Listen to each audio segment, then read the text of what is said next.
एक निगेटिव विचार का आदमी हर स्थिति में जलेगा, एक पॉजिटिव विचार का आदमी हर बिगड़ी परिस्थिति में भी अपने आप को सुखी कर सकता है। देखो, निगेटिव पॉजिटिव हमारे दिमाग का विषय होता है और सुख दुख हमारे दिमाग से उपजता है, बाहर नहीं होता है। और ये कोशिश मत करो कि हम दूसरे का परिवर्तन कर ही सकते हैं। अगर दूसरा परिवर्तन अपना ना करना चाहे तो हम किसी भी तरह नहीं कर सकते।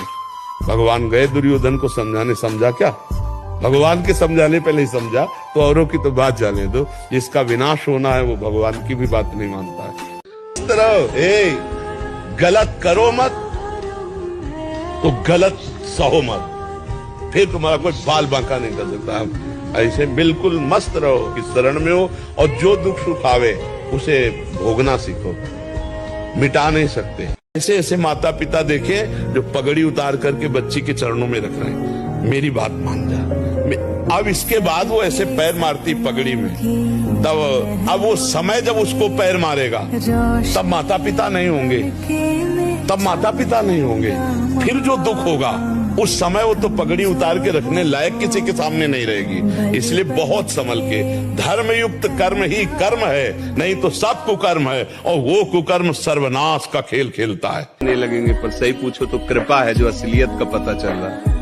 यहाँ कोई किसी से प्यार नहीं करता। अपने सुख स्वार्थ की जब तक पूर्ति लगती है, हमारा मन जब तक राजी है, तब तक हमें आपको प्यारे कहते हैं, अपना प्यारा बना लेते हैं। और जब हमारा मन कहीं और राजी हो गया तो आपकी तरफ देखते नहीं। संसार का ये स्वरूप, पर मेरे प्रभु का ऐसा स्वरूप। हर स्थिति में अपने को कभी निराश नहीं होने देना, कभी टूटने नहीं देना, कभी हारने नहीं देना, क्योंकि कभी संपत्ति का योग होता है, कभी विपत्ति का होता है, कभी अनुकूलता आती है, कभी प्रतिकूलता आती है, कभी जय आती है, कभी पराजय आती है। ये द्वंद्व चलते रहेंगे, चाहे कोई भी हो, सबके जीवन में आते हैं। नौजवान मदिरा पान छोड़ रहे हैं, मांस छोड़ रहे हैं, गंदी बातें छोड़ रहे हैं, हम उनको प्रणाम करते हैं और हमारे प्रभु उनका सहयोग करेंगे। हाँ, तुम छुप छुप करके पहले पाप कर्म करते थे, आज छुप छुप करके सत्य बात में आ गए हो तो धन्यवाद।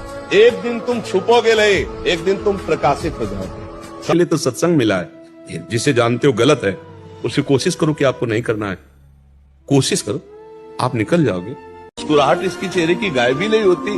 वो इस बात में परेशान हो जाए कि इसकी अब मुस्कुराहट कैसे गायब करें। आप हर स्थिति में मुस्कुराते रहो तो गोविंद आपके सारथी बन जाएंगे, श्री कृष्ण। फिर आपकी मुस्कुराहट कभी नहीं मिट पाएगी, क्योंकि आपने क्षमा बल से सबको क्षमा कर दिया, तो आपके सारे अपराध क्षमा हो जाएंगे और आप उन्नति को प्राप्त हो जाएंगे। वो पाप बल से युक्त होकर वो पतित हो जाएंगे। अपने भारत की फिल्मों में तो कुछ मर्यादाएं थी, अब धीरे धीरे कोई ऐसा सीरियल नहीं जिसमें गंदी बात न दिखाई जाए, कोई ऐसा सीरियल नाटक नहीं जिसमें गंदी क्रिया को एक सीमा तक न दिखाया जाए। अब वो नए नए बच्चे बच्चियां, परिवार के सदस्य सब अब वही दिमाग में भरा कि यही सुख है।